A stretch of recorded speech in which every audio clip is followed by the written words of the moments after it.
9 বছরের বালক দাঁড়ায় বলে, বাদশা যদি অনুমতি দেন আমি আপনার প্রশ্নের জবাব দিব।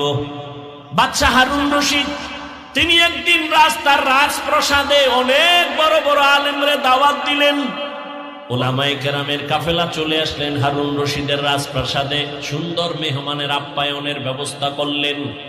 উলামায়ে কেরাম আপ্যায়িত হলেন, সব খাইয়ে লইয়া রাজপ্রাসাদে বসছেন।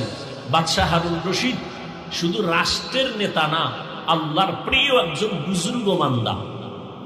তো আলেম বুঝি গায়, এই হুজুরেরা কেমন খাইলেন? আলহামদুলিল্লাহ। মেহমানদারি ঠিকঠাক হয়েছে? বলে আলহামদুলিল্লাহ। তো আপনাদের ডাকছি, জিগাইবেন না কেন ডাকছি? জি বাদশাহ মহারাজ, কেন ডাকছেন? কয় বেশি আমার একটা জিনিস জানার জন্য ডাকছি। কি? আমাকে আপনারা সমস্ত আলেমরা বলবেন, আজকে আমাকে ফতোয়া দিয়া যাবেন।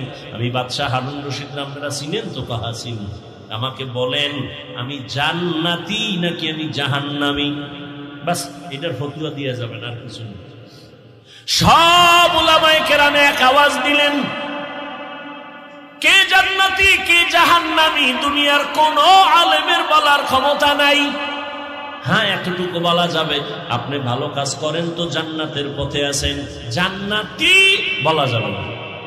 আপনি অন্যায় করেন বলা যাবে জাহান্নামের পথে আছেন, কিন্তু জাহান্নামী বলা যাবে না। বাদশাহ হারুন রশিদ মজাক করে, কথা আপনাকে খাওয়াই হইল কি? দুঃখ,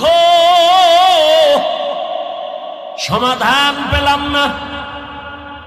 বিদায় দিবেন ভাব। ঠিক এমন সময় উলামায়ে কেরামের মজলিসে একেবারে পেছন থেকে 9 বছরের একটা বালক দাঁড়ায় গেল। বালক দাঁড়ায় বলে, বাদশাহ বেয়াদবি যদি ক্ষমা করে দেন আপনার প্রশ্নের জবাবটা আমি দিব। 9 বছরের বালক দাঁড়ায় বলে, বাদশাহ যদি অনুমতি দেন আমি আপনার প্রশ্নের জবাব দিব। বাদশাহ হারুন রশিদ খুশি হয়ে কয়, দেও কইলইব না, সিস্টেম অনুযায়ী সামনে নিয়ে আসেন। উজিরে আজম তাড়াতাড়ি বাচ্চাটাকে সামনে আনো। 9 বছরের বালক দাঁড়ায় কয়, বাদশাহ প্রশ্নটা আবার করেন। প্রশ্ন হলো আমি হারুন রশিদ জান্নাতি না জাহান্নামী? বাচ্চা 9 বছরের বালক কয়, জবাব দেওয়ার আগে আমার কথা আছে। বলো কি? কয় যে প্রশ্ন করে সে বড় না যে জবাব দেয় সে বড়? বাদশাহ হারুন রশিদ কয়, জবাব